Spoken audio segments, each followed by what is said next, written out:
Hey guys, it's Emily. Welcome back to my channel, and if you're new, then welcome. I'm turning my disability into a song. This video is going to be kind of different than other videos I've done. I mean, it's kind of similar because it's not going to be a singing video, but I want to make a fully and updated, dedicated video to my Cleft Palate story. I have done a Cleft Palate video before, a couple months ago. The problem was, number one, it was way too long. It was 25 minutes.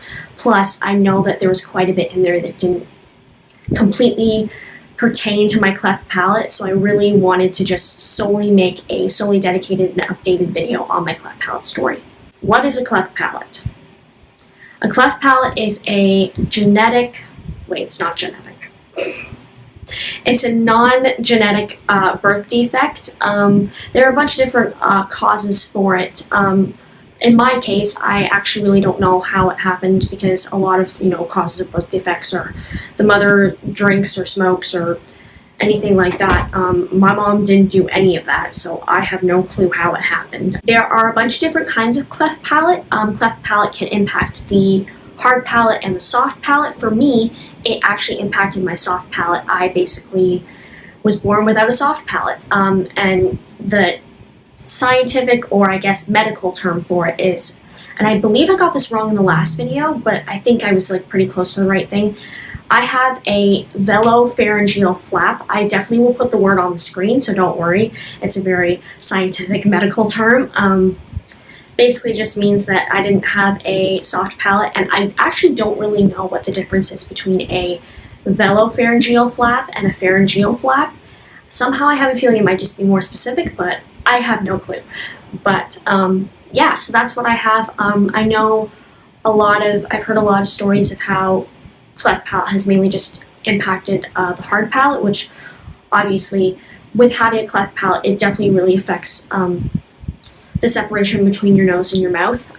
So it can greatly affect breathing and eating and drinking and that kind of thing. Yeah, in fact, my mom told me that luckily the hospital that I was born at had a children's center that I've gone to for so many years. In fact, I think I'm still connected to one clinic there for that. But luckily there was a nurse that knew what was wrong and that I was, getting too much air and that I wasn't able to really be able to eat when I was first born. So luckily one of the nurses came back in with a special bottle, that they have special bottles for people for babies who have cleft lip and cleft palate. I had a lot of surgeries when I was under the age of 4. I don't really remember a lot of the ages or why I had surgeries. Obviously, the biggest one being the initial repair of my, or I guess building of my soft palate.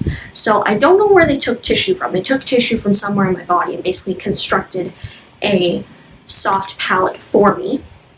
And then I think I had a few other surgeries possibly related to that. But there are actually a lot of things that are caused by cleft lip and cleft palate. For example, ear problems and just other things in the mouth, teeth and gum problems, sometimes even breathing problems too. For me, I had quite a few ear problems. I get ear infections. I had to get those tubes put in because fluid wouldn't drain correctly in my ears.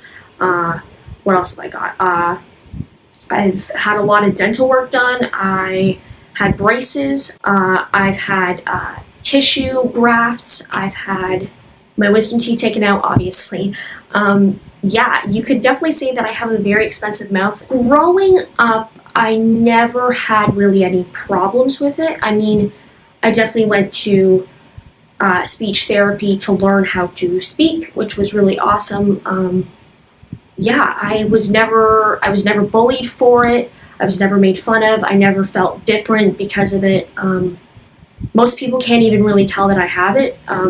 So when I tell them, they're like, wow, this is crazy that I would have never known that you had that. And I'm like, yeah, it's crazy. And honestly, looking back on it now, me being 21, it just seems like another me, another time kind of thing, because I haven't had to really deal with very many complications, which is honestly a blessing from God and just a true testament to all the doctors, nurse specialists, all the people that have worked with me along the way.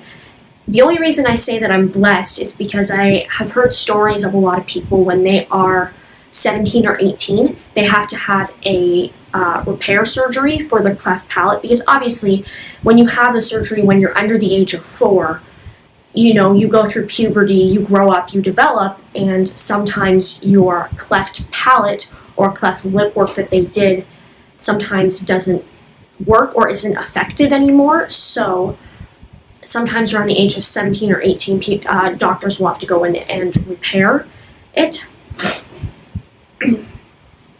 I'm actually feeling kind of nasally today. Yeah, so if you ever notice that I sound nasally, that's mainly because of my cleft palate. I thank God every day, not only just for the opportunity to share my story, but to be an inspiration to people, which is why it's crazy that I can sing. And yeah, it's crazy. I would have never thought that I would want to be outspoken about this, but I haven't really shared it too much on YouTube up until recently, but I've realized that I really want to make Cleft Palate my platform. I am thankful that God has given me this opportunity to share my story, but also to give me this talent of singing, that I can sing for you guys. I also do notice from myself that I do kind of sound a little bit more breathy or nasally when I sing, but that's obviously because of cleft palate, and there's nothing really that I can do about it. In fact, interestingly enough, whenever I get sick with a cold, I honestly sound awful. I honestly could kind of sound like a man. I'm not even joking you, because since I already sound so nasally, since I get sick, mine sounds really nasally because of the fact that my voice already sounds nasally because of my cleft palate. So there's this organization called Cleft Proud. They're on Instagram. I reached out to them because on their Instagram page, they share a lot of people's stories of, how they're doing now, whether they have a cleft lip or cleft palate, either or both, where they're from, surgeries and that kind of thing. And I direct messaged them on Instagram a couple weeks ago and I asked, hey, can I share my story? And they were like, yeah, sure. Just send us what you want to say and a picture of you. So I mentioned in my post, which I will most likely link to that down in the description. I think I also put it on my Cleft Palate highlight Instagram story thing on my Instagram page. I basically said in there that I do singing and that I was born with a cleft palate, but I was lucky enough that I hadn't gone through anything hard and I hadn't, struggled with growing up with a cleft palate or anything like that. And recently I've gotten a lot of comments on my YouTube videos saying, hey, I saw your post on Cleft Proud. Thank you for representing us. Thank you for sharing your story and being an inspiration. I was like, wow, this is like insane. So even though I haven't met really any of those people in real life, I'm so thankful that I actually got that opportunity to be featured on their page and to share my story, and then for people to find me on YouTube and comment saying, hey, I saw you on the Cleft Proud Instagram. So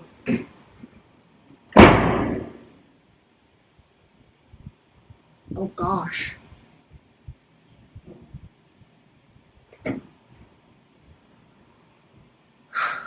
That was scary because all of a sudden you hear like noise over here and then it feels like it goes like all the way over and I'm like, oh my gosh. Okay, yeah, so we're gonna get into some Instagram questions. I would pull them off my phone, but since I'm filming on my phone, I can't. But I wrote them down. I didn't get too many questions. And also, if you're not following me on Instagram, Facebook, or Twitter, I will post it down in the description box, and it's all at Emily Bahula, all lowercase, no spaces. You should check me out there if you aren't already. Tally for King and Country Fan asks, if you want, could you show what your mouth looks like? I would like to, but it's really difficult. Yeah.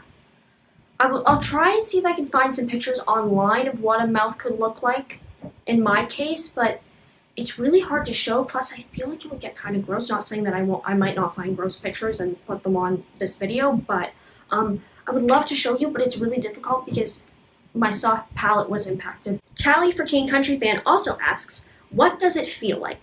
That's an interesting question. I actually never really thought of that. I've never really been asked that before. honestly, it feels normal. They obviously try and construct it in a way so that way then it's basically normal, that it's not, cutting off the access to your esophagus and your breathing tube or whatever. What's that word? Your esophagus and wow, I'm blanking. I only took grade 11 biology. It honestly feels normal. I've never really known any different. Yeah, it just kind of feels normal. I've never felt like it's been weird. I've never had problems swallowing or anything like that.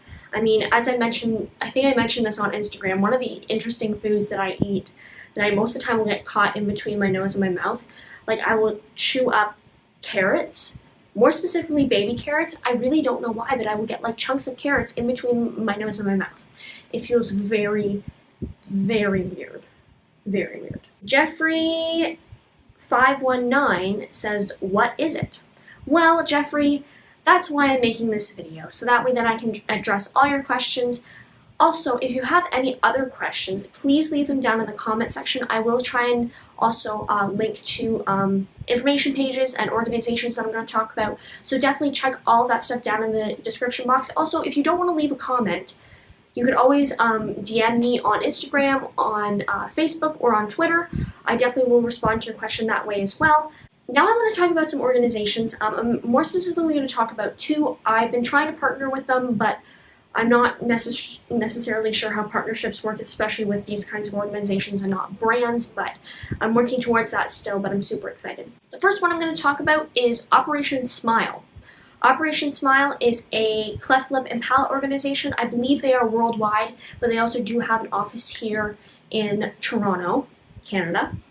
And basically, I believe they're a nonprofit organization, and they basically do missions trips to developing or third world countries where there are kids that have cleft lip and or palate, and they will go in and they will do surgeries on these kids so that way then they can basically live a normal life, which is awesome. I think that's a really great cause to support for, so if you want to check them out, they do really great work. I follow them on Instagram, and they'll talk a lot about how they'll bring special people in to their mission trips to do surgeries for kids who have cleft lip and or palate. So I will link them down in the description. The last one I mentioned previously is Cleft Proud. Cleft Proud just kind of brings awareness to cleft lip and palate, and I really like what they're doing with social media, especially with sharing people's stories and kind of just getting the message out there about awareness, because that's definitely what I want to do as someone who is on YouTube and social media. I definitely want to spread awareness and make people know about cleft lip and palate, where Operation Smile comes in to help those kids that can't afford surgery or can't go get surgery, or they're too far away from a hospital and can't afford it or anything like that, that they can go out into these villages and these communities and third world or developing countries and give kids the surgery and the care that they need in order to help them live normal lives. So that's super awesome, and I'm really lucky to start getting to know these organizations, and I'm going to try and start working with them and partnering with them. Yeah, I'm just super excited. So yeah, that is my cleft palate story. Thank you guys so much for watching. As always, please like, comment, subscribe, and share this video if you like it. As I mentioned before, if you have any other questions, please leave them down in the comment section. I'll have more information about cleft lip and palate and the organizations down in the description box as well. Yeah, thank you guys so much for watching. Please check me out on social media if you haven't already, and I will see you guys in the next video.